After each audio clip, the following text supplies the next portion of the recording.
He didn't look like a monster. That was the most terrifying part. With his clean smile, sharp mind, and smooth confidence, Ted Bundy didn't just hide his evil, he dressed it in charm and wore it like a mask. But behind that facade was something far worse than cruelty. A calculating sadist who didn't stalk in shadows but in daylight, who offered help to strangers, then beat them until their skulls caved in. He didn't just kill. He erased futures and shattered families one body at a time. And when the end finally came, it wasn't quiet. The air in the death chamber filled with the scent of burning flesh. Smoke hissed from his leg as thousands outside erupted in cheers. Some danced, others drank. A sign waved in the crowd, "Toast the roast."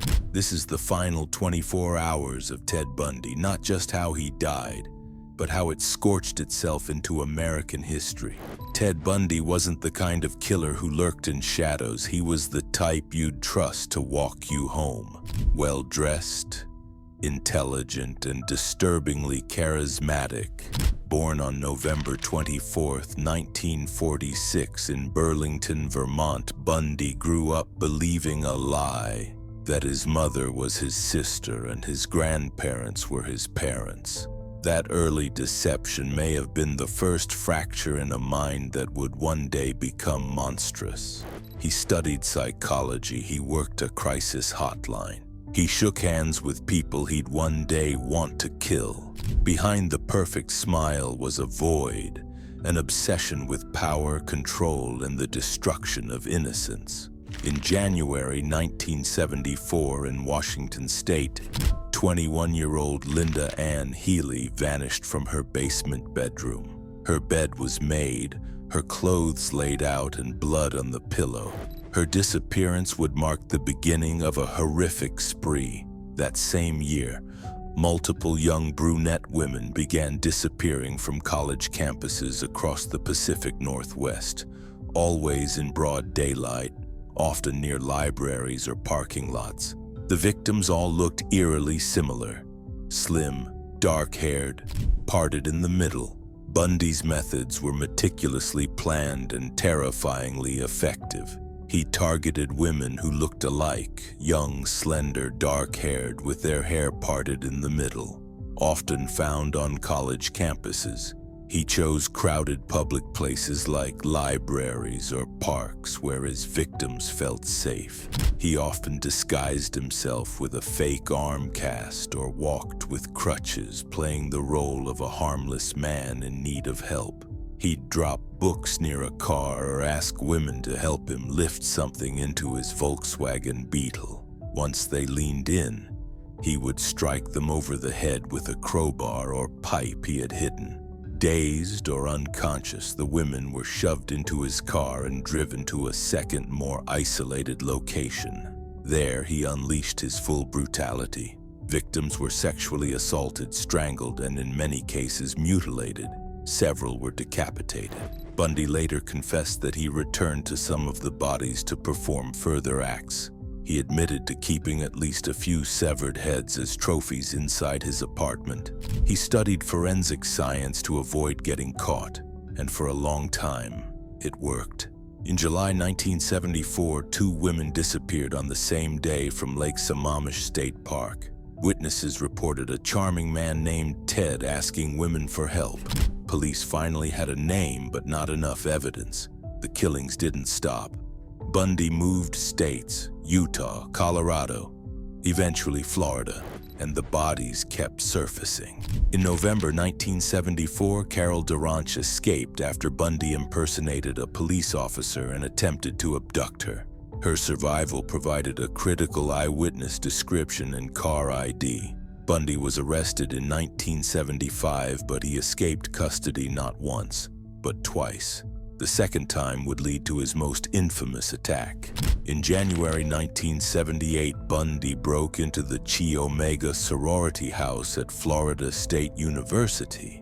In less than 15 minutes, he brutally beat and strangled 2 women to death, Margaret Bowman and Lisa Levy, and severely injured 2 others. Just weeks later, he abducted and murdered 12-year-old Kimberly Leach. Bundy was finally arrested on February 15, 1978. He would later confess to over 30 murders, but investigators believe the true count could be twice as high. He wasn't just a serial killer. He was a living nightmare wrapped in a smile.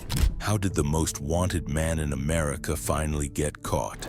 After years of evading police, escaping prison twice, and leaving a trail of bodies across the country, Ted Bundy made one fatal error that ended everything.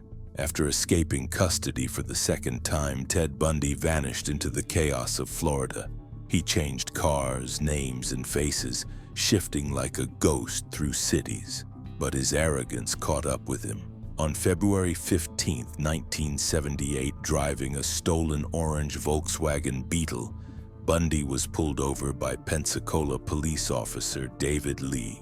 What was supposed to be a routine stop turned violent. When the officer began checking the plates, Bundy attacked. A struggle broke out, punches thrown, a gun nearly ripped away, but Lee managed to overpower him and slap on the cuffs. It was over. Inside the car, stolen IDs, a ski mask, rope, handcuffs, a crowbar. Bundy's mobile kill kit. It was the smoking gun, physical proof tying him to the Florida murders. Now we open the final chapter, the last 24 hours of Ted Bundy's life. What does a killer think, eat, say, and fear when he knows the clock is seconds from death? January 23, 1989. The final countdown had begun. Ted Bundy opened his eyes inside the Rayford unit at Florida State Prison, fully aware this was the last sunrise he'd ever see. The legal games were over. The charm, the lies, the courtroom theatrics, all of it had failed. For a man who had once controlled the narrative, for a killer who once smiled through trials and stared down victims' families. The clock was no longer his to manipulate. He had exactly 24 hours to live. Outside the prison walls, it felt more like a festival than a day of execution. Thousands of people had gathered. Some held signs that read, "Burn Bundy, burn, and justice at last." Others grilled burgers, drank beer, and lit fireworks. They were camping overnight, not to protest his death, but to celebrate it. A monster was finally going to die, and America was ready to watch.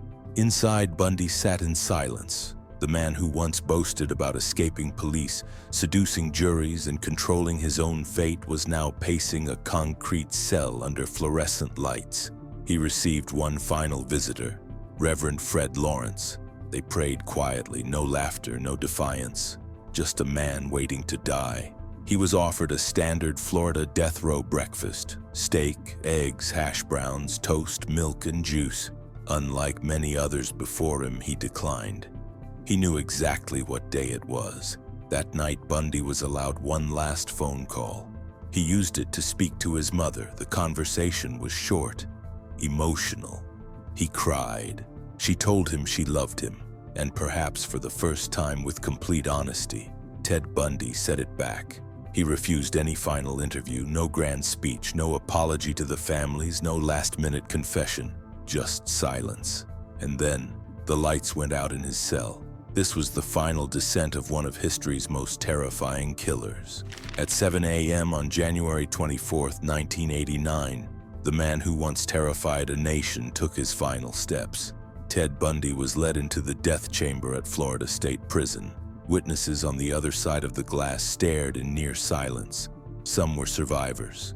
Some were family members. Others were there simply to see justice served. Bundy appeared pale, tired, but calm. No last-minute pleas, no signs of the manipulative energy that had once defined him. He was strapped into the electric chair, an aged wooden structure known by inmates as Old Sparky. Thick leather belts pinned his arms, legs, and chest in place. Electrodes were attached to his shaved head and leg. A black leather mask was fastened over his face. When asked if he had any last words, Bundy didn't grandstand. He simply said, "Jim and Fred, I'd like you to give my love to my family and friends." Then came the silence, the final breath, the flip of the switch. A violent surge of electricity ripped through his body. His hands clenched into fists. His body went rigid.